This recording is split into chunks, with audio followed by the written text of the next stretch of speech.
ជំរាបសួរអ្នកខ្ញុំនីតាឥឡូវនេះអ្នកខ្ញុំកំពុងតែនៅខាងមុខបញ្ចូលធនាគារកាណាឌីយ៉ាក្នុងទីស្នាក់ការកណ្ដាលបេឡាជាតិសន្តិសុខសង្គម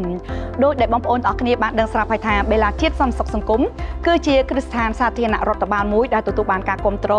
និងជឿទុកចិត្តខ្ពស់ពីសំណាក់ប្រជាជនកម្ពុជាហើយបងប្អូនប្រជាជនយើងកាន់តែច្រើនឡើងបានតែស្នើសុំធ្វើបានសមាជិកបសសដើម្បីទទួលបានការថែទាំសុខភាពនៅគ្រប់មន្ទីរពេទ្យជាដៃគូទូទាំងប្រទេសក៏ដូចជាប្រាក់តោកលឹកឬប្រាក់ឧបត្ថម្ភរាជរដ្ឋាភិបាលផងដែរអញ្ចឹងថ្ងៃនេះខ្ញុំនឹងមកបង្ហាញបងប្អូនទាំងអស់គ្នាពីកិច្ចសហការជាដៃគូរវាងធនាគារកាណាឌីយ៉ានិងបសសទៅលើមធ្យោបាយបង់ភាគទានឬការទទួលប្រាក់តោកលឹកឬប្រាក់ឧបត្ថម្ភផ្សេងទៀតចង់ដឹងអត់ថាមធ្យោបាយទាំងអស់នោះមានអ្វីខ្លះតោះមកជាមួយនេះខ្ញុំទាំងអស់គ្នា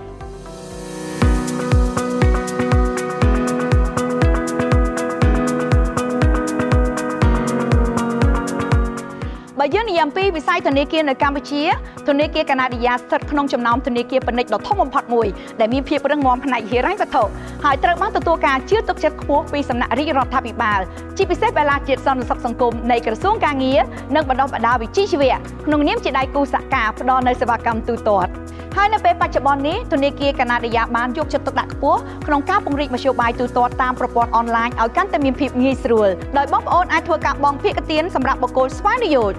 សហគ្រាស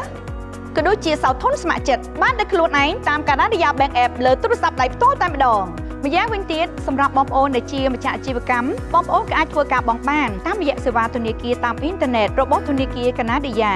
ឬគេហទំព័រប្រព័ន្ធចុះបញ្ជីនិងបង់ភាគទានសម្រាប់សហគ្រាសរបស់បសសដោយប្រើប្រាស់គណនីធនាគារកាណាឌីយ៉ាផងដែរមិនតែប៉ុណ្ណោះបងប្អូនក៏អាចអញ្ជើញទៅកាន់សាខាធនាគារកាណាឌីយ៉ាទូទាំងប្រទេសឬបញ្ចូលសាខាធនាគារកាណាឌីយ៉ាដែលមានទីតាំងនៅក្នុងទីស្នាក់ការបសសមួយចំនួនផងដែរ